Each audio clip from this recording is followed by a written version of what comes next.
Assalamualaikum warahmatullahi wabarakatuh. Bagaimana kabarnya anak-anak? Semoga sehat selalu ya. Kali ini kita bertemu kembali dalam pelajaran bahasa Indonesia dengan topik cara mengisi wesel pos. Dan di KD 4.6 mengisi teks formulir pengiriman uang melalui kantor pos. Nanti kita akan belajar banyak mengenai cara mengisi wesel pos. Yuk kita belajar bersama-sama ya. Semangat. Sebelum kita mengisi wesel pos, kita harus tahu dulu wesel pos itu apa. Jadi kantor pos punya layanan pengiriman dan penerimaan uang. Jadi tidak hanya kita bisa berkirim surat saja atau berkirim kartu pos, tapi kita juga bisa melakukan pengiriman dan penerimaan uang melalui kantor pos, yaitu dengan wesel pos.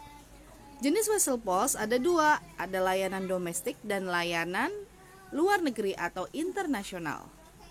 Nah, ini dia gambar salah satu contoh wesel pos dengan aplikasi pengiriman. Jadi ketika kita ingin mengirim uang, maka kita harus mengisi formulir aplikasi berikut. Coba kita perhatikan ya. Nanti kita akan belajar untuk mengisi wesel pos tersebut secara bersama-sama.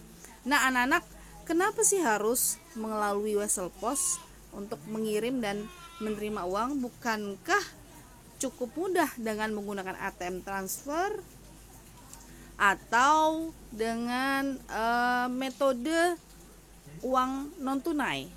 Nah, berikut beberapa manfaat dari wesel pos. Kelebihan wesel pos yang pertama adalah aman, yang kedua jangkauan luas, yang ketiga cepat dan handal. Nah, teman-teman, tidak semua daerah itu bisa dijangkau oleh ATM atau e-money ya, atau transaksi non tunai. Jadi wesel pos bisa menjadi pilihan masyarakat di pedesaan atau yang pelosok karena kantor pos bisa menjangkau atau berada di daerah-daerah yang tidak dapat dijangkau oleh teknologi. Pertama yang harus kita lakukan adalah kita mengisi tanggal, bulan, tahun, waktu kita akan mengirim uang tersebut.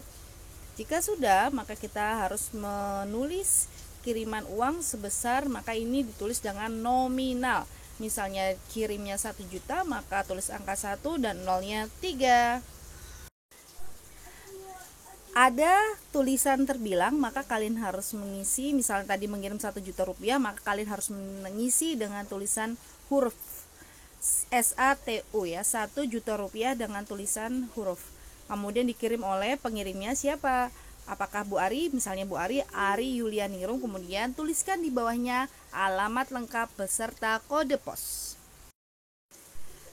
Selanjutnya ditujukan kepada, berarti ditujukan kepada yang akan Bu Ari kirimkan uang tadi. Misalnya kepada adik Bu Ari, misalnya Linda Hardianti, maka tuliskan Linda Hardianti sebagai yang menerima uang, kemudian ditulis jangan lupa alamat lengkap beserta kode pos, ada RT, RW, kalau misalnya ada nama jalan, jangan lupa nomor rumah, dan kemudian ada tulisan nomor telepon, maka kalian wajib isi nomor teleponnya. Kemudian kita lanjutkan dengan mengisi pesan maksimal 20 kata, misalnya uang untuk membeli buku. Jadi pastikan kata-katanya tidak terlalu banyak ya, hanya maksimal 20 kata. Kemudian di bawahnya ada tanda tangan pengirim, nama jelas kita tulis, misalnya Bu Ari tadi yang ngirim, Ari Yulianingrum, kemudian Bu Ari tanda tangan, kemudian di sebelahnya ada petugas pos penerima juga, tanda tangan, dan biasanya ada cap.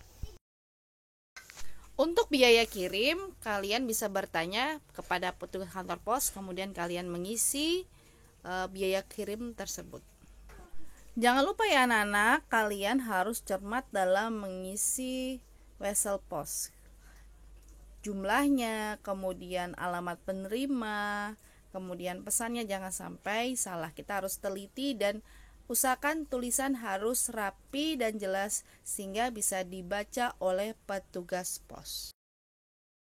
Untuk layanan wesel pos prima, orang yang akan menerima uang maka akan diberikan surat pemberitahuan dan si orang tersebut bisa pergi ke kantor pos untuk mencairkan uang tersebut. Jadi orangnya harus pergi ke kantor pos, kemudian mengisi formulir dan akan mendapatkan uang yang dikirim. Nah, anak-anak mudah bukan cara mengisi wesel berlatih ya. Kalian bisa mengerjakan tugas atau kuis di halaman 60 di buku SPS Bahasa Indonesia. Nah, kalian bisa mengisi dan mencoba mengisi wesel pos yang ada di buku.